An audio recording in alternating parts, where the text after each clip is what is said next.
চাওক যদি আমাৰ খাল সিঁচি থকা হৈছে জুম কৰি দিয়াৰ বাবে জুম কৰি দিয়াৰ বাবে ব্লাৰ হৈছে দেই, বেয়া নাপাব।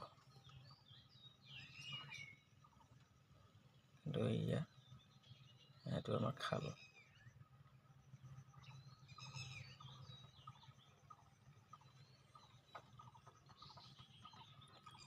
এইটো মই